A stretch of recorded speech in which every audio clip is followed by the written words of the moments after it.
Welcome to the last episode of the PR Blend for the 2019-2020 school year. I'm your host, Josh Palco, and we've got a great one for you today. We have all the end of the year coverage that you want, and why waste time when we can get started right now. First up, we have our final My Younger Self video. So what would I tell my younger self? I think I would tell myself not to worry so much. I was a big worry wart. I still am. And I continue to tell myself not to worry. It's true you want to plan for any conceivable situation, but I think I spent too much time planning and I was missing out on the opportunities that were available to me at that time. So now looking back, I wish I would have taken advantage of more of the things that were happening on campus in college or more of the clubs that were open to me in high school. But I was always worried about the next step. In middle school, I was looking at college applications. In high school, I was planning for college. I even left high school early. I graduated early to get to college. I was always looking at that next step, worrying that I'd be ready in time. And I lost a lot of time because I was too worried about the future and not living in the present. Look, the future's going to happen anyway, and you don't know what it holds. There's so much has happened to me, both good and bad. You know, I live with a disease every day. I was diagnosed with diabetes when I was 10.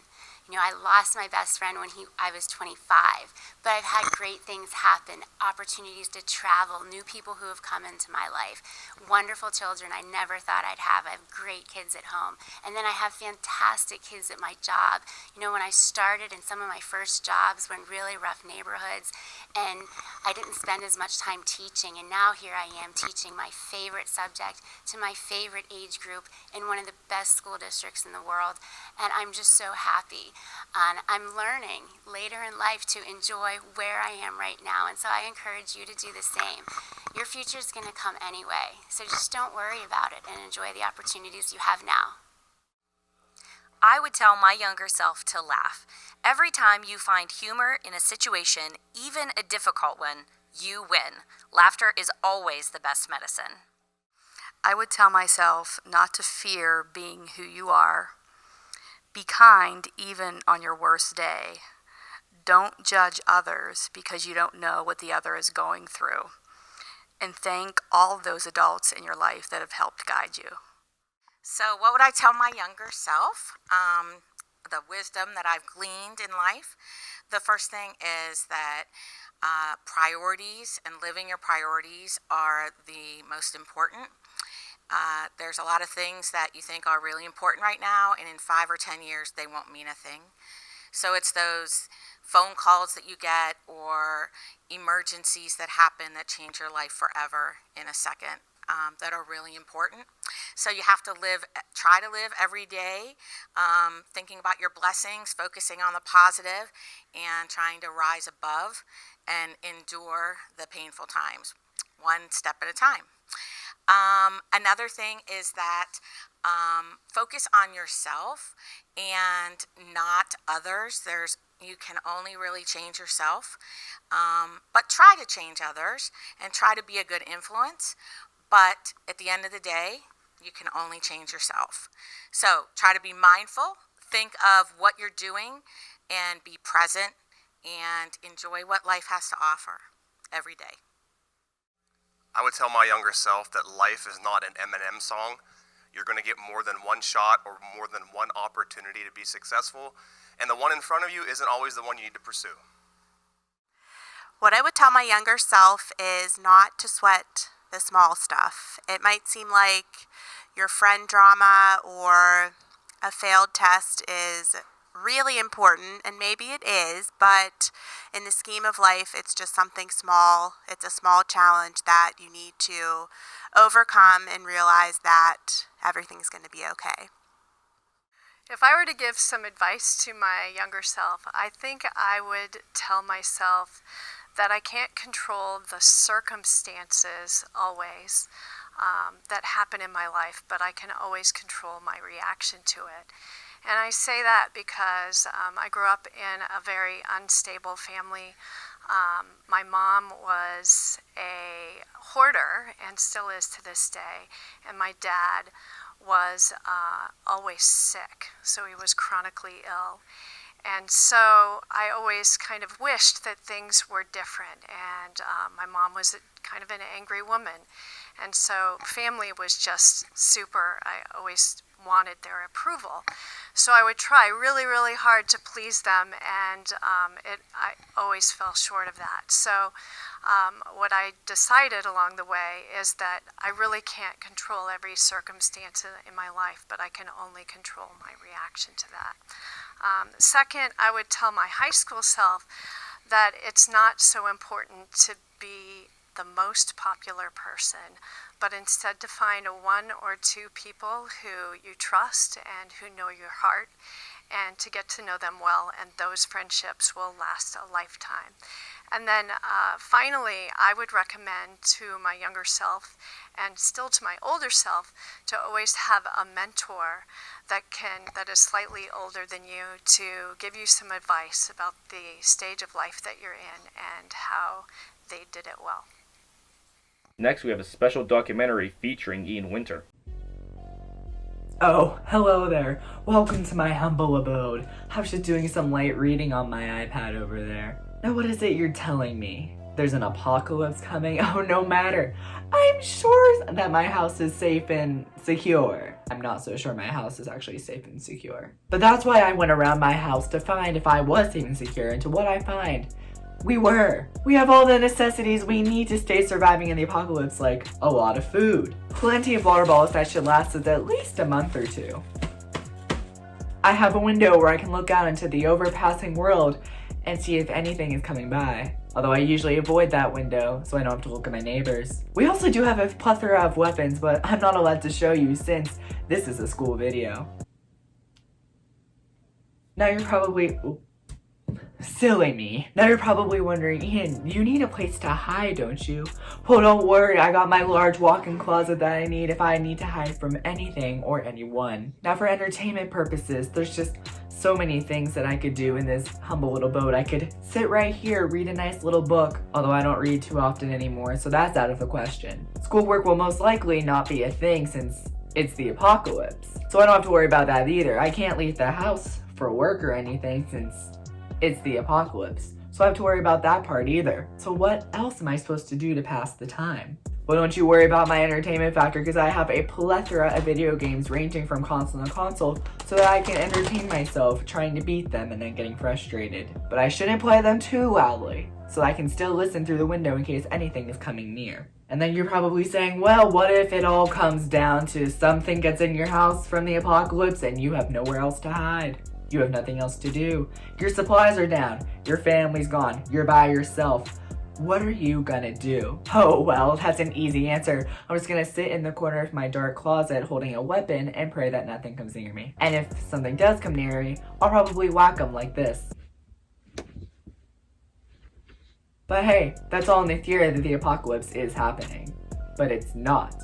All we just need to do right now is stay in quarantine and stay home. Except I need to go to work and make more money so that I have it to spend when this quarantine is over. I hope you enjoyed seeing what I have for my apocalypse and what I'll be doing during this quarantine, as well as the apocalypse if it ever came to happen. Next, we have an update on the movie industry with Bailey Clack. As everyone is aware, the coronavirus has caused everything to come to a halt, including the entertainment industry. 2020 was packed with exciting movie releases, but as the theaters were forced to shut down, many studios have changed the theatrical releases of their films. A Quiet Place 2 and Mulan were among the spring releases that got pulled. Both have been given new release dates for late summer and early fall. Black Widow, SpongeBob Sponge on the Run, Wonder Woman 1984, and Pixar's Soul were slated to be this year's big summer releases. All 4 films have acquired new releases beginning in July. Many 2020 movies have also been delayed to 2021 to provide theaters some extra time to rebound. Peter Rabbit 2, Eternals, Ghostbusters Afterlife, Morbius, Fast and Furious 9, Raya and the Last Dragon, Minions: The Rise of Gru, and Jungle Cruise are all titles that have joined this movement. But there are still some films that have determined it is best to not determine a new release date at all. In the Heights and Scoob were both expected to be released for this summer, and the studios have yet to announce a new release date. The New Mutants, which was initially supposed to be released in 2018, then 2019, now 2020, also lacks a new date. More films will likely follow this trend as 2021 and 2020 releases have yet to finish production. Theaters hope to reopen in July, but no one really knows when it will be considered safe. For updates on changes in release dates, visit Fandango on Twitter. Next, we have a special video on the Rammys. All right, it's about 6:30 here at the old PRHS parking lot.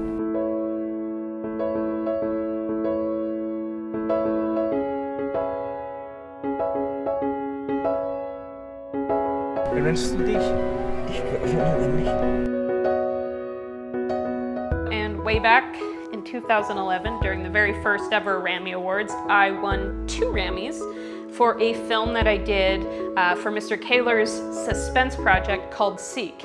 And for that year, I won Best in Show and Best Directing. They pitched this idea for an awards ceremony to us, one that was just for Pine Richland students, and you could submit your videos and get feedback from professionals. I get reminded of it every time I hear a Jamaican accent. Hello, my name is Jared Grubbs, and in 2012, my brother Cullen and I won Best in Show for a short film called Hall Monitors. We love the Rammys. We thought it was a great experience. If anything, I wish more people would do it.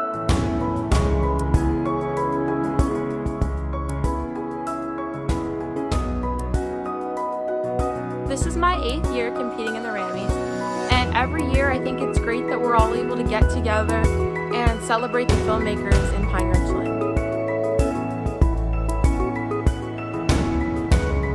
We will all remember the times that we shared in the Ram on this field.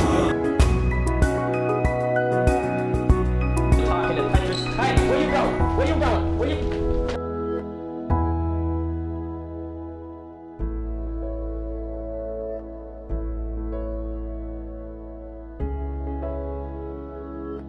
I love the Ramy experience. I thought it was a great friendly competition throughout the school and kind of a place that we could showcase our work as video makers. Thank you and congratulations to you all and for everybody for continuing the Ramy Awards for 10 years. Wow, I couldn't imagine that back when I was in high school, doing it for the very first time. So thank you. And for a bonus, this is what I looked like back in high school. I'm just going to throw a picture of me with these Ramy Awards right after I won them. It's a winner.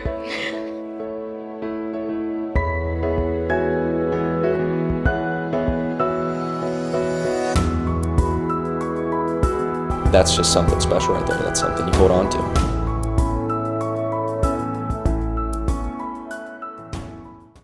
Next, we have music news with Ian Winter. Gabby Hanna releasing new music, Lady Gaga postponing new music, and much more on this PRHS TV news package.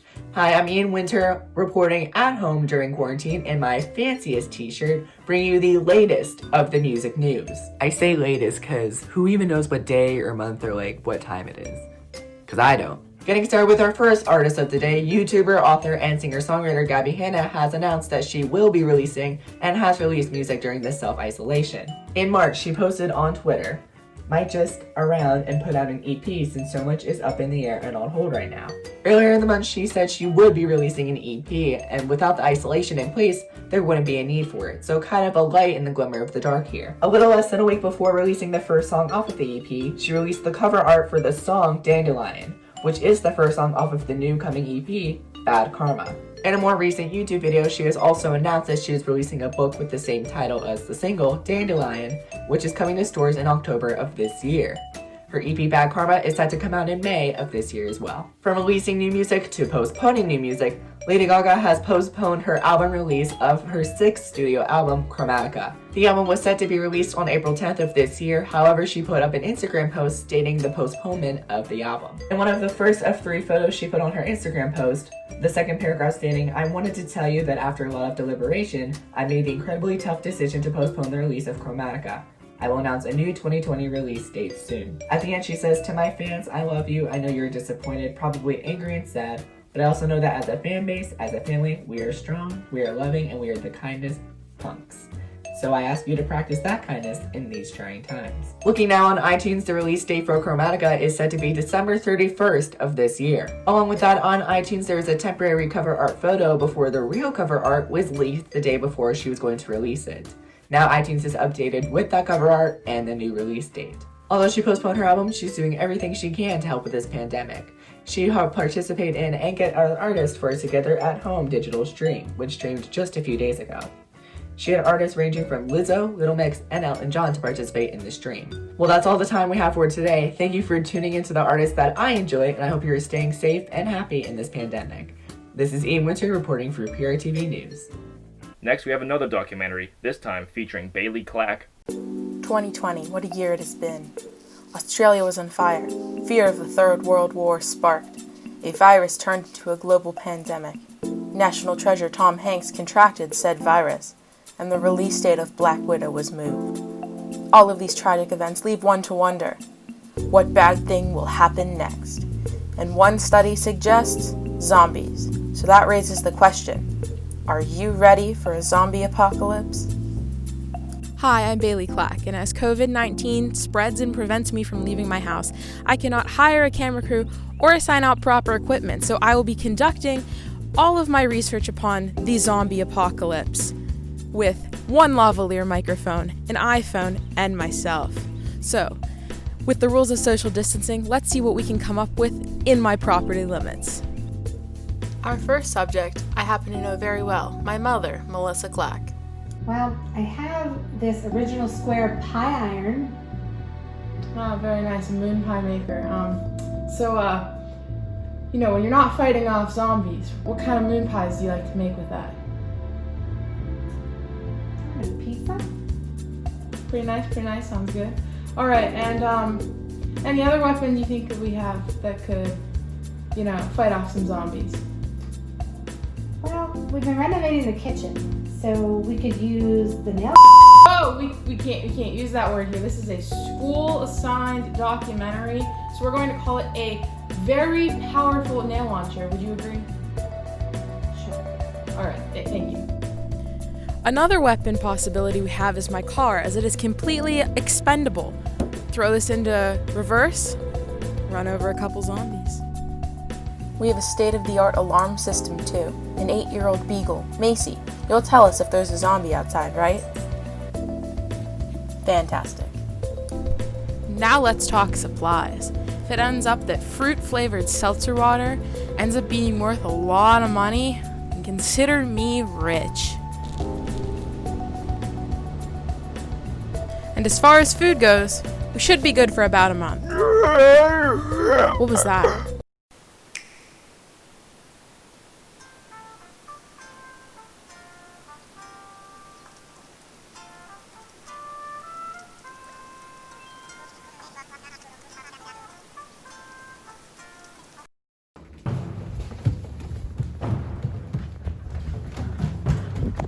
Oh wait, that's not a zombie. That's just Walker raging at his games. Walker, do you have any recommendations for entertainment while people are on zombie lockdown? Well, I do recommend Animal Crossing New Horizons for the Nintendo Switch. We love good product placement. Well, I think that checks all the boxes. We're prepared for the worst, and by the worst, I mean the suburban version of the worst. I'm Bailey, and we'll see you next time. Next, we have a special video on how to be a responsible reporter.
Next, we have a video on grocery shopping with Ian Winter. Either I've run out of ideas, or this is what we call entertainment now. Hi, I'm Ian Winter, and welcome to this PRTV news package where I'm going grocery shopping. Since quarantine, shopping in grocery stores has been a little different, and I'm gonna show you why. So let's take a journey onto Market District. Alright, after a successful driving time, we are here at Market District, which you can't see because I'm not.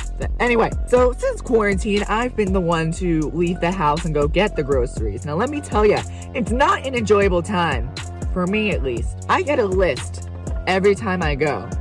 And just, do you see how big this list is? And I swear, every week my family needs something new and different because I think that I'm able to guide myself around the grocery store beforehand. So I'm like, oh, this next trip will be easy. No, they need something new and different every time. So let's head in with our mask on and go into Market District. And last time I was here, Starbucks was open. So if it's open again, we're getting one. Getting Starbucks was a roaring success. They have these little signs on the floor that indicate that there's only one-way aisles, which makes sense to try and keep it, cleanly and then moving forward. I don't have an issue with that. The only issue I have is with my family and the specifications that they want. Like, they wrote kosher pickles. Okay, cool. So I go down to the pickle aisle down here, and I see this. Can someone please just tell me why there are so many options for pickles? I don't understand. I really don't. If you were wondering, this is the hand towel / toilet paper aisle in Market District. They even got a sign. So Market District store number 1 was a success for about, I want to say 60% of the items. Now I have to go down to the Giant Eagle closer to my house, get the rest of them, and then up to Target to get the rest of those. Alright, so store number 2, the Giant Eagle by my house, had a little bit more that I needed. I just needed to pick up a few more things at Target up there. And I forgot to mention that at the Giant Eagle and Market District, they have these signs that indicate you're supposed to go to one of the 2 entrances. Like, one's a real entrance, one's a real exit. So it's kind of like, again, trying to keep it sanitary and more clean, which I think it's great that they're doing. The first time they started that and I walked in on the opposite side because I didn't see the big sign because I'm an idiot. And the woman told me it was good this time, but next time you have to come in on the other side, which I've been doing. So I think they're taking the great precautions. Now we gotta go to Target and see what they're doing to help with grocery shopping. So walking into Target, they have a cart sitting in like the little area that says you need to be wearing a mask, which is good. They're like doing the sanitation. All right, so in Target, they actually, whenever you're going to like the checkout, they have these little signs that say like wait for the cashier to let you in. And then whenever you're doing the self-checkout, just like wait until an employee calls you in. So they're actually taking a lot more precautions than I thought they were, which I've seen before, but I just forgot. But that's all on the grocery stores taking precautions on COVID-19. This is Ian Winter reporting for PRTV News. Next, we have a special video on Wear Your Future Day featuring all of our graduating seniors.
Finally, we have a special video for all the graduating seniors for 2020.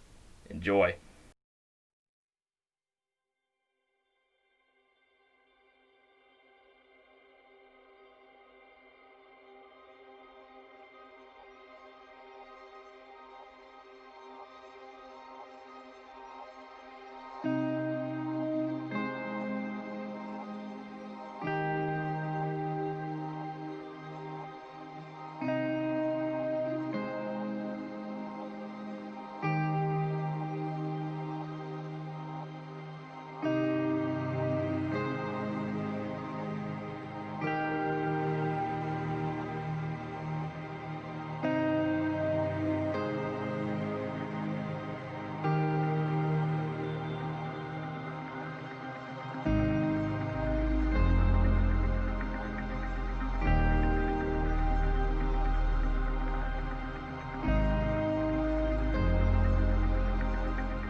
Well, that's all we have for our final episode.